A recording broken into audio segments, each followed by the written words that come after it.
Kutaalee Oromiyaa garaagaraa keessatti lolli mootummaa federaalaatii fi waraana bilisummaa Oromoo jidduutti jabaatee itti fufuun gabaafame. Lola bifa haaraan bakkoota garaagaraatti taasifamee jiru kanaan waboon injifannoo argachuu ibsee jira. Waraana bilisummaa Oromoo godina Gucii Lixaa aanaa Surroo Burgudaa keessatti tarkaanfii fudhate. Haaluma kanaan akka maddeen gabaasanitti lola gaafa adoolessa 2023 waraana mootummaa fi waraana bilisummaa Oromoo jidduutti taasifameen waraanni bilisummaa Oromoo waboon zoonii kibbaa godina Gucii Lixaa aanaa Surroo Burgudaa Danga makkalaa hidha kormaa keessatti taasifame waboon waraana mootummaa irratti tarkaanfii fudhadheetiin jira jechuun ibseeti jira.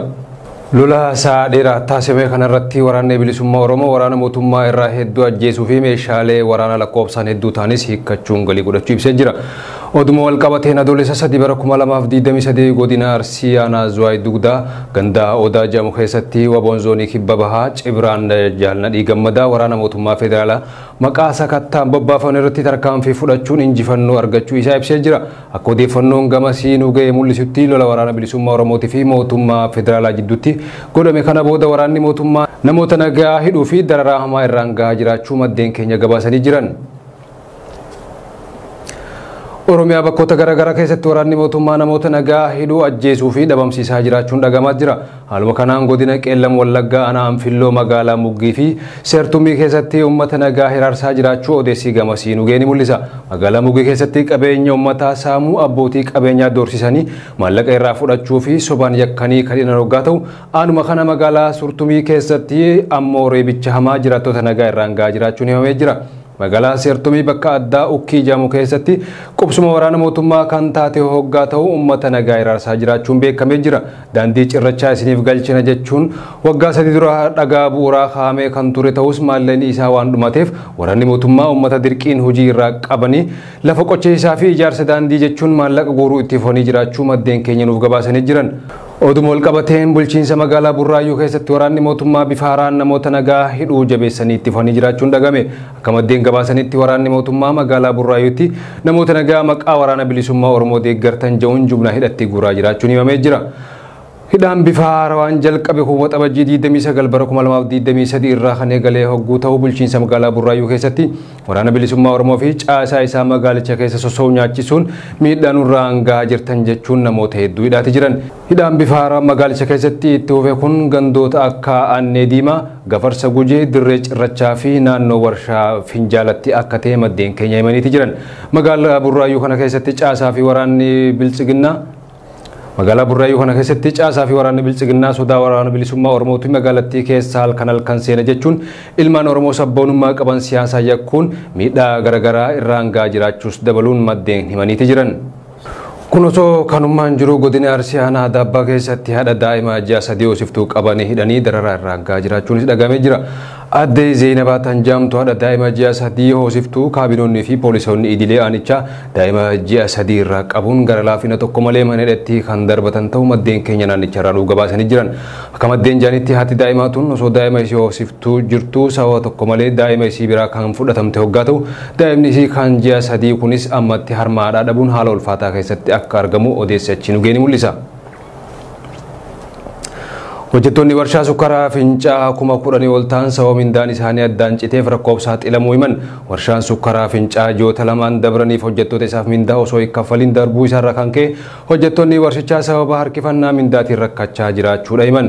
Warshaa sukkaraa kun hojjettoota waliigalaa 10,000 kan qabu hoggaa ta'u kana keessaa naannoo 2,000 hojjettoota dhaabbataa akka ta'e ibsamee jira. Hojjettoonni warshaa sukkaraa kun akka jaanitti hojjettoonni warshicha keessatti qacaramanii jiran sababa harkifannaa mindaatiin rakkachaa jirra jireenya keenya itti fufsiisuuf wantoota bu'uuraa bitachuu dadhabneeti jirraa si jaani. Itti dabaluudhaanis hojjettoonni warshichaa xaafii, zayitii, qamadii fi wantoota bu'uuraa maatii isaanii ittiin sooran biroo bitachuu dadhabaa jiraachuudhaas himanii jiran.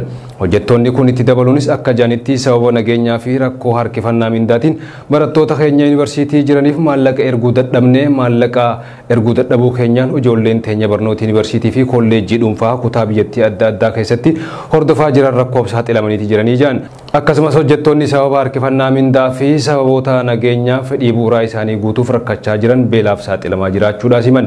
Itti dabaluunis hojjettoonni warshichaa tajaajila bu'uuraa warshichi nageenya isaaniitiif kennu kan akka huccuu ittisaa, sukkaraa fi saabuna argachaa akka hin jirres dubbatan.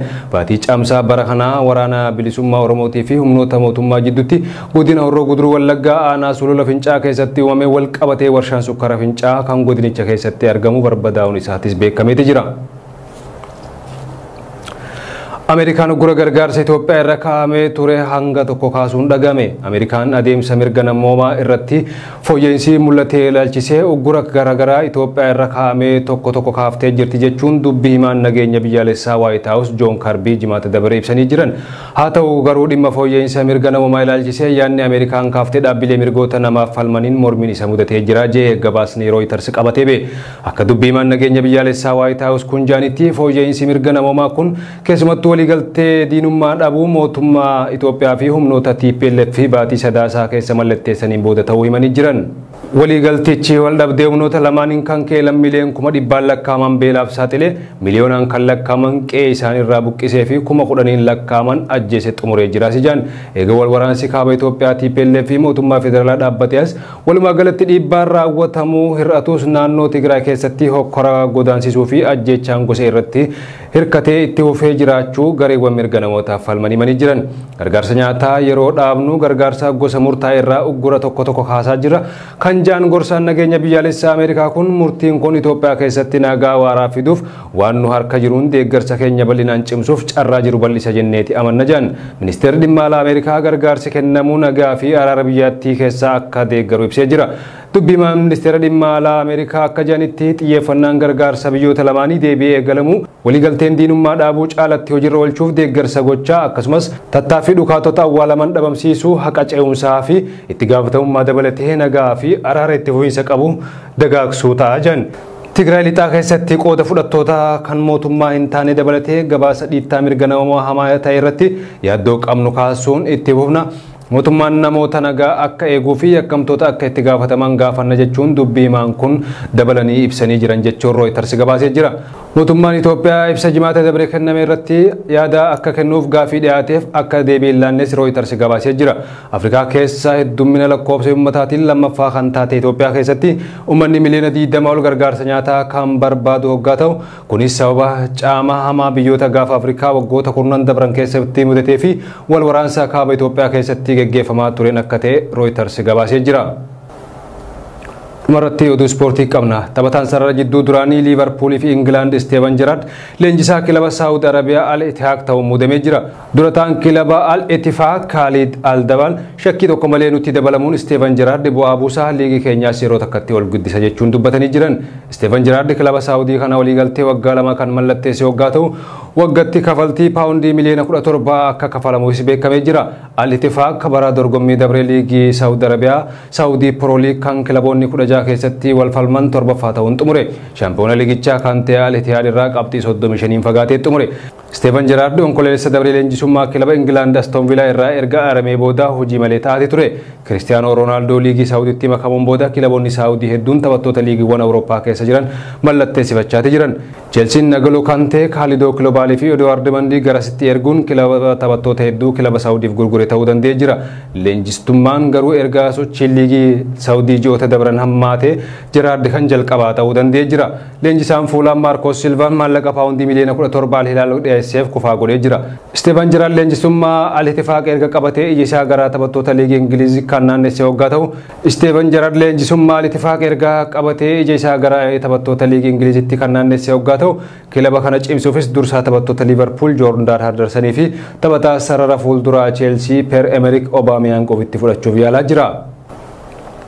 Bara kana jijjiirraa taphattoota irratti hirmaannaa guddaa agarsiisaa kan jiru kilabni kaaba magaalaa London Arsenal Southampton irraa Romeo Lavia fudhachuuf sochii jalqabee jira. Haaluma kana Arsenal ammatti gaafii taphataa kana fudhachuuf kan dhiyeesse ta'us kilabni Southampton garuu taphataa kanaaf kafaltii paawundii miliyoona 50 akka barbaadu gabaafamee jira. Arsenal malee Liverpool fi Chelsea taphataa kana akkaan barbaadaati jiran. Arsenal jijjiirraa ganda kanaatiin hanga ammaatti Chelsea irraa Kai Havertz kan mallatteessifate waggaa ta'u jijjiirraa Declan Rice fi Julian Timber xumuruufis guyyoonni muraasni qofti akka hafaaf gabaafamee jira.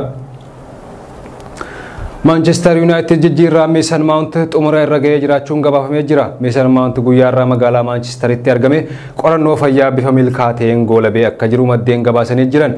Yeroo ammaa wanti hafee yoo jiraates kontiraata isaa mallatteessuu qofa akka ta'e gabaafamee jira. Akka Mason Mount fi Manchester United walii galanitti taphataan kun kontiraata hanga bara 2028 Manchester United keessa isa tursiisu akka mallatteessus beekameeti jira.